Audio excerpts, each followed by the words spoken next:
Alô, amigos, deixe-me tirar a máscara sempre, viu? E álcool em gel, passar aqui nas mãos, para dar um bom exemplo, olhe, muito bem. Hoje nós estaremos iniciando o capítulo 6 e o assunto é análise combinatória, na página 103 do nosso caderninho. Este ramo da matemática, análise combinatória, teve 3 nomes muito importantes: Tartaglia, Pascal e Pierre Fermat. Para que serve a análise combinatória, não é? Por que estudar a análise combinatória? É na análise combinatória que você aprende as técnicas de contagem.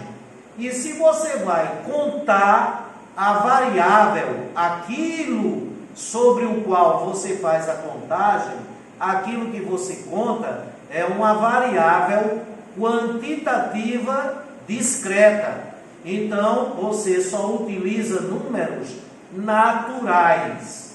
Então, vamos lá. Olha só. Hoje, nós estamos iniciando a análise combinatória. Análise combinatória. E é através da análise combinatória que nós estudamos as técnicas de contagem. Tá certo? E se nós vamos contar, legal ou não, nós só vamos trabalhar com variáveis. Nós só vamos trabalhar com variáveis.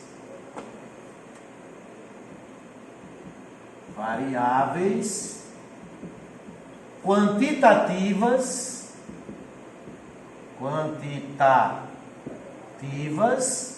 discretas.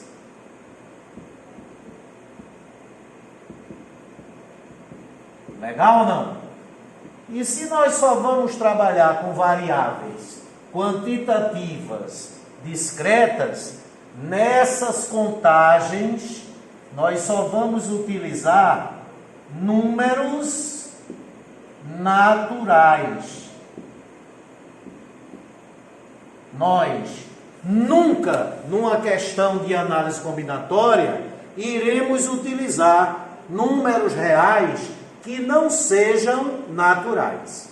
Uma pergunta: o professor Edinaldo, antes de ser criada a análise combinatória, a espécie humana, os seres humanos, as pessoas contavam? Sim.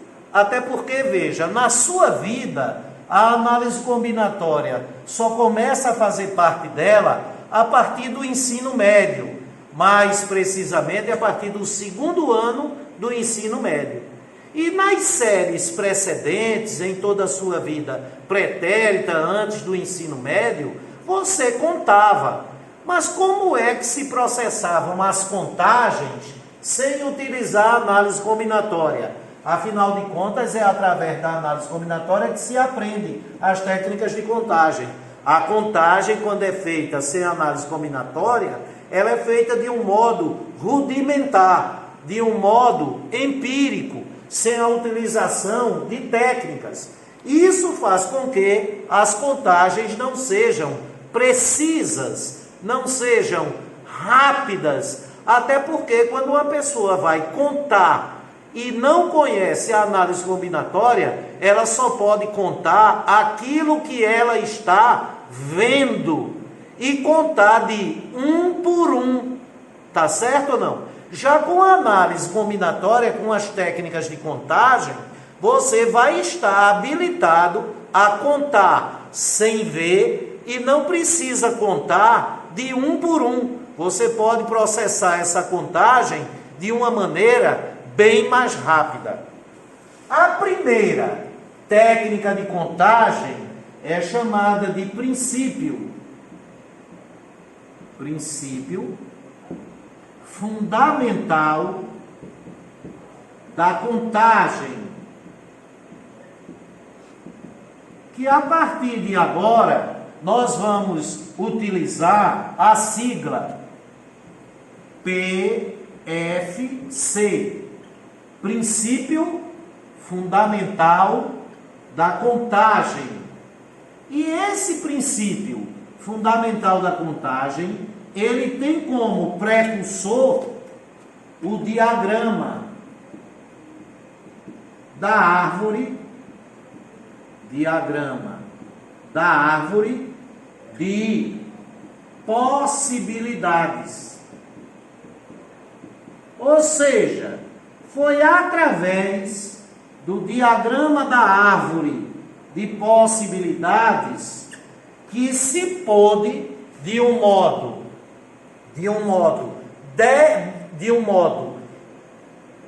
intuitivo, tá certo ou não? Aliás, de um modo indutivo, não é intuitivo, é indutivo, ou seja, por indução, a partir do diagrama da árvore de possibilidades, se criou o princípio fundamental da contagem. E esse princípio fundamental da contagem, que é a primeira técnica de contagem criada pela análise combinatória, ele vai nos permitir que contemos, não é? Sem precisar estar vendo aquilo que vai ser contado e sem precisar contar de um por um.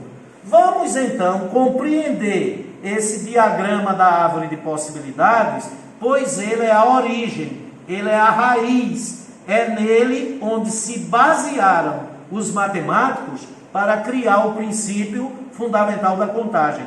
Foi a partir do diagrama da árvore de possibilidades que, por indução, se chegou ao princípio fundamental da contagem. Vamos ver aqui. Imaginemos o seguinte, que você queira contar quantos são os resultados possíveis ao se jogar uma moeda. Quando eu jogo uma moeda, são quantos os resultados possíveis? O ato de jogar a moeda é o que nós vamos chamar de experimento. Então eu quero saber quantos são os resultados possíveis para esse experimento. Qual? Jogar uma moeda. Ora, quando você joga uma moeda, só existem dois resultados possíveis: ou dá cara ou dá coroa. Esse experimento, jogar uma moeda, é um experimento que ocorre em uma etapa, uma única etapa. Nessa única etapa, você tem duas possibilidades, tá certo? E essas duas possibilidades da única etapa desse experimento são os dois resultados possíveis, ok? Veja que aqui eu construí o diagrama da árvore de possibilidades, porque aqui você vê quais são as possibilidades para um experimento muito simples. Por que esse experimento é demasiadamente simples? Porque ele ocorre em uma única etapa e nessa única etapa ele só tem duas possibilidades. E como ele ocorre em uma única etapa e nessa única etapa tem duas possibilidades, são dois os resultados possíveis. Vamos ver mais um exemplo. Vamos construir o diagrama da árvore de possibilidades para um outro experimento não tão simples como esse. Ele ainda tem um relativo, um grande grau de simplicidade, mas já é menos simples. E se ao invés de jogar uma moeda apenas, você fosse jogar um dado e uma moeda. Ok? Esse agora é o nosso experimento. Aí é evidente que esse experimento vai ter duas etapas. Na primeira etapa, jogar o dado. Na segunda etapa, jogar a moeda. Ou a ordem das etapas não interfere no resultado final. Pode-se também considerar como primeira etapa jogar a moeda e a segunda etapa jogar o dado. Vamos jogar o dado. Quando você joga um dado, você tem 6 resultados possíveis. Um dado de 6 faces, um hexaedro regular, um cubo, esse dado comum, convencional, que se utiliza em jogos até de mesa residencial, não é?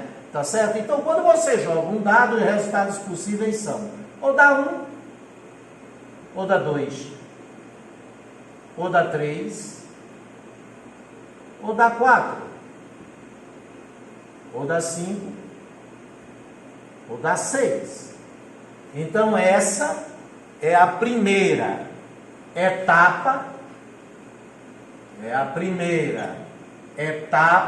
do nosso experimento. Essa primeira etapa foi qual? Jogar o dado. O experimento, que é jogar um dado e uma moeda. O experimento, ele se concluiu? Não. Ele se concluiria se o experimento fosse apenas jogar o dado, né? Então, isso aqui é a primeira etapa do experimento. E nessa primeira etapa, você tem 6 possibilidades. Agora, para completar o experimento, falta jogar a moeda. E para jogar a moeda, se o resultado do dado tiver sido 1, na moeda, ou da cara, ou da coroa. Tá certo? Aí, esta é a segunda etapa, que é quando você arremessa a moeda, e nessa segunda etapa você tem 2 possibilidades. Vão aprendendo os termos. Aí veja, como na etapa anterior você teve mais de uma possibilidade, você vai ter que pegar essa segunda etapa com as suas 2 possibilidades e repetir para cada uma das possibilidades da etapa anterior. Então, se no dado tivesse dado 2, na moeda poderia dar cara, coroa. No dado tivesse dado 3, cara, coroa. No dado tivesse dado 4, cara, coroa.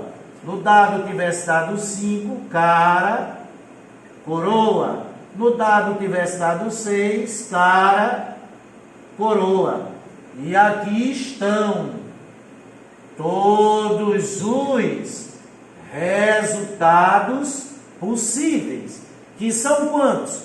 É só você contar quantas terminações tem nesse diagrama, que é chamado de árvore de possibilidades. E por que é chamado de árvore? Porque cada percurso possível, 1 cara, 1 coroa, 2 cara, 2 coroa, 3 cara, 3 coroa, 4 cara, 4 coroa, 5 cara, 5 coroa, 6 cara, 6 coroa. Cada percurso possível desse, a partir do experimento até chegar à última etapa, cada percurso desse lembra um ramo de uma árvore. Aí são quantos resultados possíveis? 1, 2, 3, 4, 5, 6, 7, 8, 9, 10, 11, 12. Então esse experimento, ele tem 12 resultados possíveis. Não é interessante? Vejamos agora mais alguns experimentos, não é? Que eu coloquei aqui. Ô professor Edinaldo, esse diagrama da árvore de possibilidade a gente só pode fazer com jogatina, jogar dado, jogar moeda, jogar baralho, jogar dominó? Não. Ele se adequa às mais diferentes situações. Vejamos aqui. Uma fábrica, pode fechar bem. Uma fábrica, ao ser instalada num certo país, começou suas atividades produzindo apenas 3 tipos de veículo. Ou ela produz carro, passeio, automóvel, caminhonetas, ou peruas. Esses veículos eram fabricados nas cores laranja ou azul. Vamos estabelecer a quantidade de configurações possíveis dos veículos produzidos por essa fábrica. Tá certo ou não? Então, qual é o experimento? O experimento é produzir veículos, os veículos produzidos, e ver quantas são as possibilidades que essa fábrica tem para produção de veículos. Esse é o experimento. Ora, se você quer fazer essa contagem, você tem que levar em consideração o tipo de veículo, se é carro, caminhonete ou perua. Vamos dizer que essa é a primeira etapa. E ainda levar em consideração as cores, que vai ser a nossa segunda etapa. Então, o experimento é a produção dos veículos. A primeira etapa é que tipo de veículo. E nessa primeira etapa nós temos 3 possibilidades. Na segunda etapa, qual cor terão esses veículos, que pode ser na cor laranja ou na cor azul? 2 possibilidades para a segunda etapa. Então, a primeira etapa é o tipo de veículo, e a segunda etapa é a cor do veículo. E aqui estão todos os resultados possíveis. Se na primeira etapa for um carro passeio, um automóvel, esse automóvel pode ser laranja ou azul. Então, automóvel laranja, automóvel azul. Se na primeira etapa for uma caminhonete, e na segunda etapa é a escolha da cor, pode ser uma caminhonete laranja ou uma caminhonete azul. E se na terceira etapa, ou na primeira etapa, ocorrer de ser uma perua, essa perua, que lembra que é uma Kombi, pode ser na cor laranja ou azul. Então nós temos carro laranja, carro azul, caminhonete laranja, caminhonete azul, perua laranja, perua azul. Então nós temos 6 resultados possíveis. E esse diagrama, esse fluxograma, esse esquema, como algumas pessoas falam, é exatamente o diagrama da árvore de possibilidades, onde o experimento seria um tronco. Como a primeira etapa tem 3 possibilidades, 3 ramificações, e a partir de cada ramificação dessa, mais 2 que são as da segunda etapa. Vejamos mais um experimento. Interessante, não é, pessoal? O experimento agora é: uma moça vai vestir-se, vai escolher as peças de roupa que ela vai utilizar. Tá? Peças de roupa visíveis. Ninguém está se referindo aqui a roupas íntimas. E ela dispõe de 2 calças, uma calça preta e uma calça branca, 3 camisas uma camisa vermelha, uma camisa mostarda e uma camisa verde, e 4 chapéus. Esse chapéu azul, esse chapéu amarelo, esse chapéu estampado e esse chapéu aqui marrom, né, o salmão, tá certo? Mais curtinho e com uma flor. Aí a pergunta é, se o experimento é o ato dela vestir-se, é o ato dela escolher as 3 peças que ela vai usar e que ficarão visíveis, de quantas maneiras diferentes essa moça pode se vestir. Então, considerando como primeira etapa a escolha da calça comprida, nessa primeira etapa você tem 2 possibilidades. Ou ela escolhe a calça preta, ou ela escolhe a calça branca. Aí vem a segunda etapa, a escolha da blusa. Para a escolha da blusa, ela tem 3 possibilidades. Ou escolhe a blusa vermelha, ou a blusa mostarda, ou a blusa verde. E para a escolha do chapéu, ela tem 4 possibilidades. Então, são quantos os resultados possíveis, tá? Para saber quantos são os resultados possíveis, é só você contar quantas terminações vai haver no diagrama. Olha como é fácil, acompanha aqui. 1, 2, 3, 4, 5, 6, 7. Veja que a gente só utiliza números naturais. 1, 2, naturais não nulos. 1, 2, 3, 4, 5, 6, 7 e 8. 9, 10, 11, 12, 13, 14, 15, 16. 17, 18, 19, 20. 21, 22, 23, 24. 24 resultados possíveis. Agora preste atenção. O que é esse 2?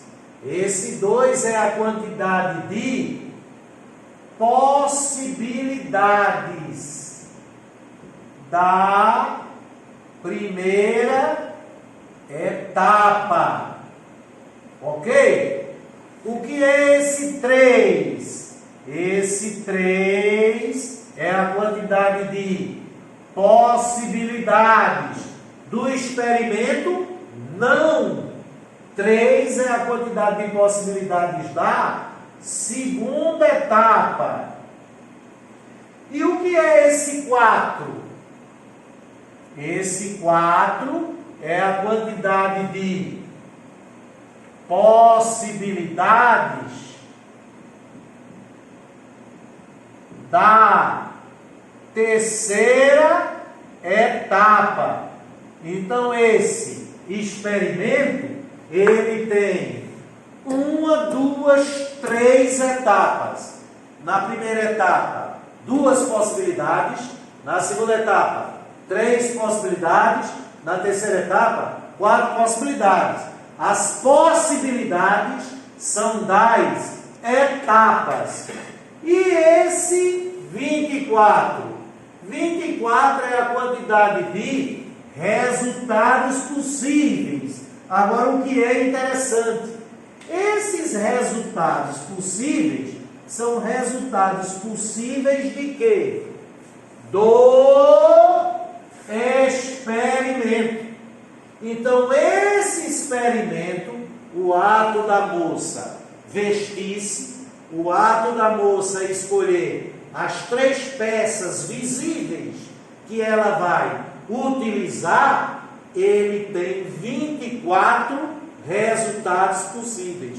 Ou seja, ela tem 24 maneiras diferentes, 24 modos diferentes, 24 formas diferentes de escolher as 3 peças que ela vai usar.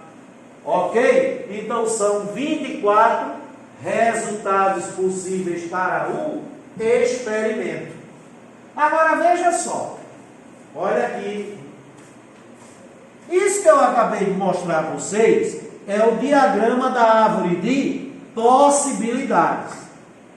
Esse diagrama, tá, foi a origem, o cerne, a gênese do princípio fundamental da contagem. Sem esse diagrama, o princípio fundamental da contagem jamais existiria, porque esse princípio ele foi deduzido a partir do diagrama da árvore de possibilidades. E o que foi que se percebeu? De tanto fazer esse diagrama, se buscou alguma relação entre a quantidade de resultados possíveis e as quantidades de possibilidades das etapas. Será que há alguma relação entre as quantidades de possibilidades das respectivas etapas e a quantidade de resultados possíveis? Sim. Sem maiores delongas, se você fizer 2 vezes 3, 6, 6 vezes 4, 24. Ou seja, a quantidade de resultados possíveis de um experimento é sempre igual ao resultado da multiplicação entre as quantidades de possibilidades das etapas. Então, se eu tenho um experimento, sei quais são as etapas e sei quantas possibilidades há em cada uma das etapas, se eu pegar essas quantidades de possibilidades de cada uma das etapas, pouco importa quantas sejam, e multiplicar esses números entre si, o resultado dessa multiplicação, o produto, é a quantidade de resultados possíveis do experimento. Então, generalizando, se eu tenho um experimento, reticências, e na primeira etapa ele tem N1 possibilidades, na segunda etapa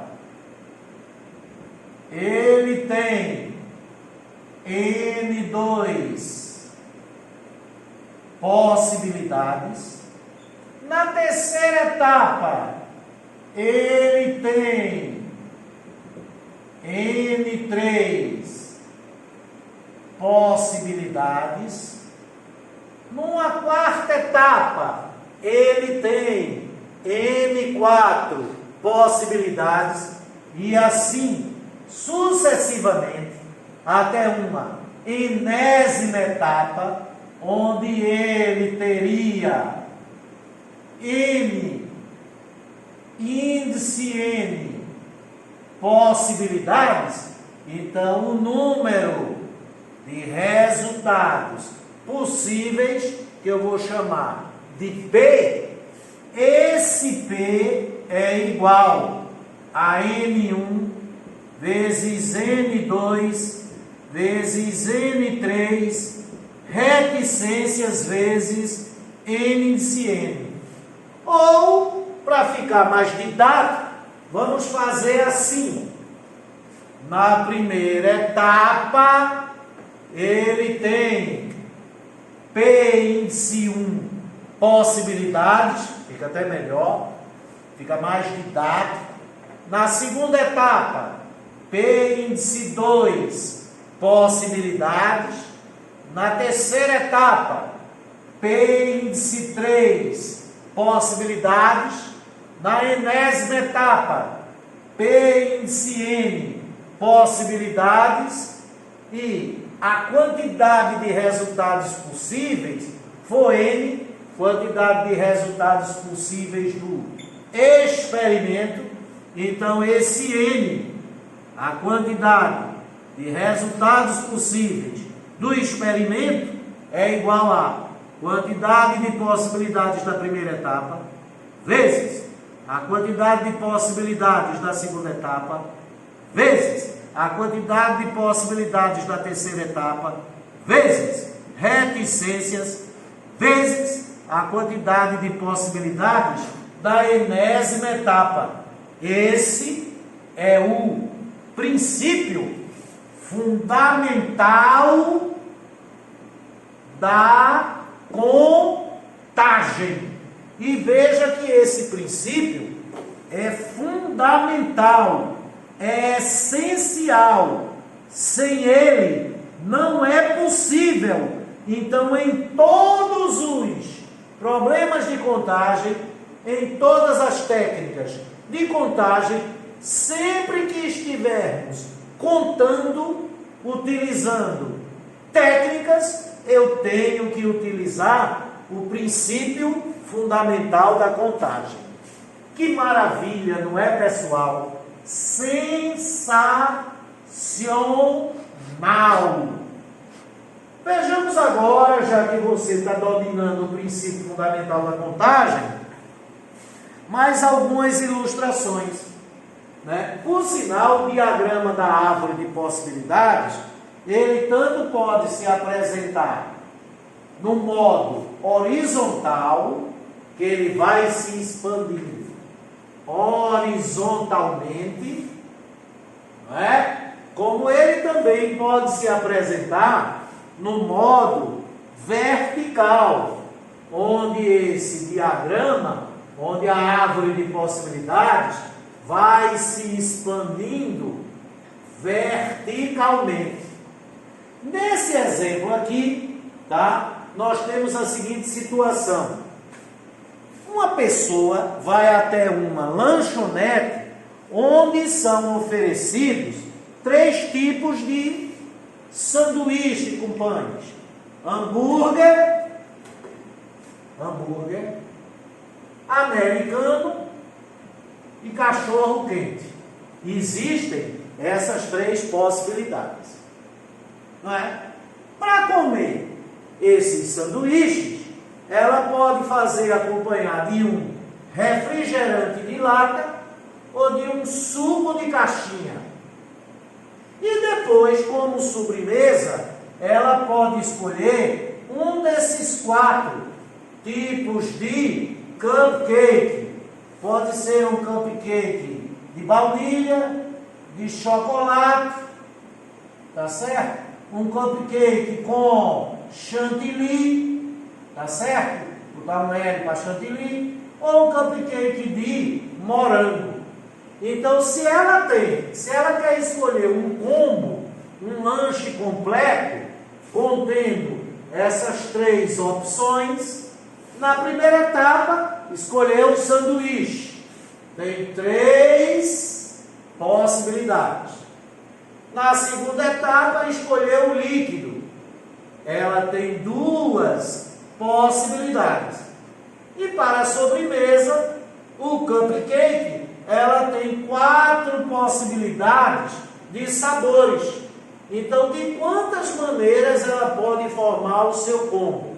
Se a primeira etapa tem 3 possibilidades, a segunda tem 2 possibilidades e a terceira tem 4 possibilidades, P1 é igual a 3, que é a quantidade de possibilidade da primeira etapa, P2 é igual a 2, que é a quantidade de possibilidade da segunda etapa, e P3 é igual a 4, que é a quantidade de possibilidades da quarta etapa, pois escolhido o sanduíche, escolhido o líquido, né?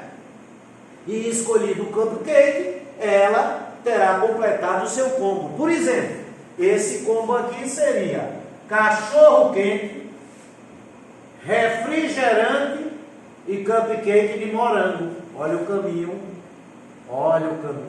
tá certo ou não? Esse combo aqui seria americano, refrigerante e cupcake de chocolate. Olha aqui o caminho, o percurso, né? E esse aqui seria o hambúrguer, o suco de caixinha e o cupcake de baunilha. Então ela tem quantos resultados possíveis para o seu experimento, que é a escolha do combo. É só contar as terminações, né? 1, 2, 3, 4, 5, 6, 7, 8, 9, 10, 11, 12, 13, 14, 15, 16, 17, 18, 19, 20, 21, 22, 23, 24. Mas contando dessa maneira, ela estava contando de um em um, não estava utilizando técnica. Mas se for usar o princípio fundamental da contagem, se a primeira etapa tem 3 possibilidades, a segunda tem 2 e a terceira tem 4, o número de resultados possíveis é 3, que é a quantidade de possibilidade da primeira etapa, vezes 2, que é a quantidade de possibilidade da segunda etapa, vezes 4, que é a quantidade de possibilidade da terceira etapa. 3 vezes 2, 6 vezes 4, 24. Ela tem 24 maneiras diferentes de escolher o combo. Ela pode ir até essa lanchonete 24 dias seguidos e em nenhum desses 24 dias ela repetir a rigor o mesmo combo que ela já tenha comprado em algum dos dias anteriores. Ela pode até repetir o cupcake e o líquido, mas não repete o sanduíche. Ela pode repetir o sanduíche e não repetir o líquido nem o cupcake. E assim sucessivamente. Agora, a partir do 25º dia, ela seria obrigada a repetir um dos resultados possíveis do experimento dos 24 dias anteriores. Sensacional! Vamos ver aqui mais um exemplo, né? Mais um. É sempre bom. Agora vamos ser mais breves. Esse exemplo é praticamente uma repetição de um que já vimos antes.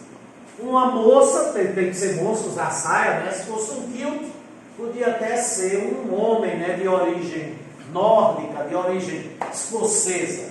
Uma moça vai se vestir e ela dispõe de 5 camisetas, 4 saias e 2 pares de sapatos. De quantas maneiras diferentes essa moça pode se vestir?